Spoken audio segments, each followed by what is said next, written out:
সন্তানকে বাধ্য করার একমাত্র দোয়াটি 3 বার পাঠ করে চিনিতে ফু দিয়ে খাওয়াই দেন। সন্তান সাথে সাথে বাধ্য হয়ে যাবে, যা বলবেন তাই করবে, আপনার কথায় উঠবে বসবে। প্রিয় ভাই বোন, আপনার মনটা একেবারে শান্ত হয়ে যাবে, হৃদয়টা ভরে যাবে, আপনার মনটা জুড়িয়ে যাবে যখন দেখবেন সন্তান আপনার কথা উঠে আর বসে। প্রিয় ভাই বোনের, অনেক চিন্তার মধ্যে আপনি পড়ে গিয়েছেন। একটি মাত্র সন্তান আপনার, সে যদি অবাধ্য হয়ে যায়, চিন্তার আর শেষ থাকে না, তাকে কিছু বলতেও পারেন না। যদি কিছু বলেন তাহলে দেখা যায় রাগ করে বাসার থেকে বের হয়ে চলে যাবে। এটা ভেবে তাকে কিছু বলতেও পারছেন না।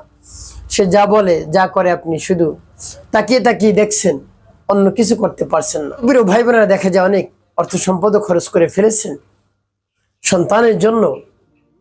হুজুরকে টাকা দিয়েছেন, কবিরাজকে টাকা দিয়েছেন, ডাক্তারকে টাকা দিয়েছেন, বাধ্য হয়নি।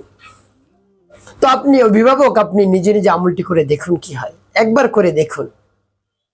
প্রিয় ভাই বোনেরা, যদি বিশ্বাস এবং আস্থা নিয়ে আমলটি করতে পারেন, কাজ হয়ে যাবে। তার কারণ পিতামাতার দোয়া সন্তানের জন্য কার্যকারী, সাথে সাথে রব্বি কারীম কবুল করে নেন। প্রিয় ভাই বোনেরা, আমলটি কিভাবে করবেন, কখন করবেন, কোন নিয়মে করবেন আমি বলে দিচ্ছি। তাই বিস্তারিত জানার জন্য, আমলটি শিখে রাখার জন্য ভিডিওটি না টেনে না কেটে ধৈর্য এবং মনোযোগ সহকারে শেষ পর্যন্ত দেখতে থাকুন, তাহলে সঠিক নিয়মে আমলটি করতে পারবেন। প্রিয় ভাই বোনেরা, চলুন কিভাবে আমলটি করতে হয় জেনে নেওয়া যায়। আমলের শুরুতে আপনার সামনে কিছু চিনি রাখবেন, ভালো 100 গ্রাম বা 150 গ্রাম চিনি রাখবেন, রেখে ডেকে রাখবেন। এরপর উত্তম রূপে পবিত্রতা অর্জন করে উত্তম পোশাক পরিধান করে কেবলামুখী হয়ে বসবেন।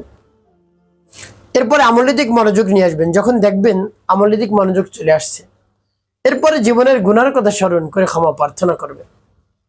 হ্যাঁ আল্লাহ, জীবনের সমুদায় গুনাখাতাগুলো মাফ করে দিয়ে অন্তরকে পাক পবিত্র বানিয়ে দিন।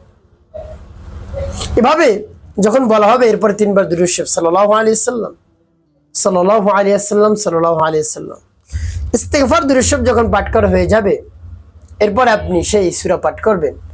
যখন পাঠ করবেন, রব্বি কারীমের কাছে বলবেন, আল্লাহ আমার আমলকে, আমার সময়কে কবুল করুন। আর যে সমস্যার সমাধানের জন্য আমি আমলটি করতেছি, আপনি তো জানেন, আপনি তো আলিমুম বিজাতিস সুদূর, আমার সমস্যা সমাধান করে দিন।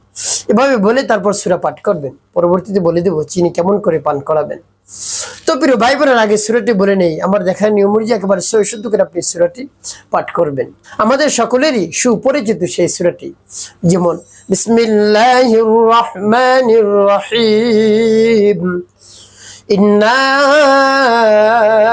আ'তাইনাকাল কাউসার ফাসাল্লি লিরাব্বিকা ওয়ানহার, ইন্না শানিআকা হুয়াল আবতার।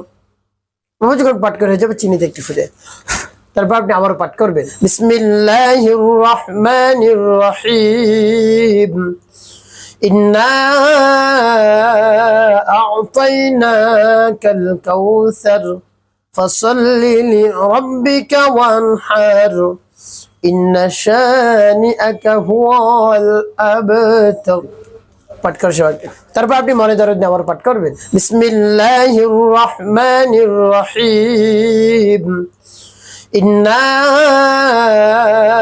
আ'তাইনাকাল কাউসার ফাসাল্লি লিরাব্বিকা ওয়ানহার, ইন্না শানিআকা হুয়াল আবতার। পাঠ করার সময় একটু প্রিয় ভাই বোন, কতবার এভাবে গুনে গুনে আপনি পাঠ করবেন, একেবারে 3 বার। যখন পাঠ করা হয়ে যাবে 3টি ফু, শেষে নবীজি সাল্লাল্লাহু আলাইহি ওয়াসাল্লাম মুহাব্বত নিয়ে, ভালোবাসা নিয়ে আপনি 5 বার দুরূদ ইব্রাহিম পাঠ করবেন। আল্লাহুম্মা সাল্লি আলা মুহাম্মাদ ওয়া আলা আলি মুহাম্মাদ কামা সাল্লাইতা আলা ইব্রাহিম ওয়া আলা আলি ইব্রাহিম ইন্নাকা হামিদুম মাজিদ। আল্লাহুম্মা বারিক আলা মুহাম্মাদ ওয়া আলা আলি মুহাম্মাদ কামা বারাকতা আলা ইব্রাহিম ওয়া আলা আলি ইব্রাহিম ইন্নাকা হামিদুম মাজিদ। আল্লাহুম্মা সাল্লি আলা محمد وعلى آل محمد كما صليت على إبراهيم وعلى آل إبراهيم إنك حميد مجيد. اللهم بارك على محمد وعلى آل محمد كما باركت على إبراهيم وعلى آل إبراهيم إنك حميد مجيد. اللهم صل على محمد وعلى آل محمد كما صليت على إبراهيم وعلى آل إبراهيم إنك حميد مجيد.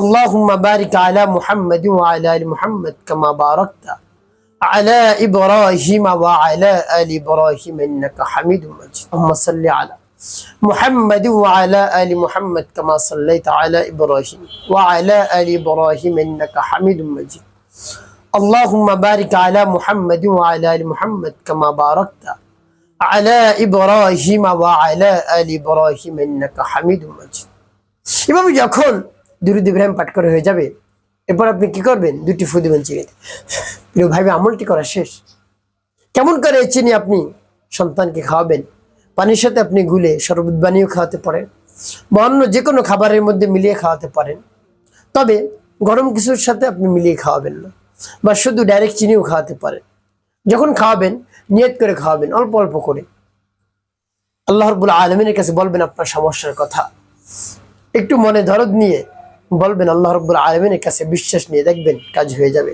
সন্তান আপনার কথা উঠবে বসবে যা বলবেন তাই করবে ইনশাআল্লাহ একটি কাজ আপনাকে করতে হবে পাঁচ ওয়াক্ত নামাজ আদায় করতে হবে মানুষের কল্যাণে খিদমতে কাজ করবেন অবশ্যই আপনার জীবন সুখময় হবে শান্তিপূর্ণ হবে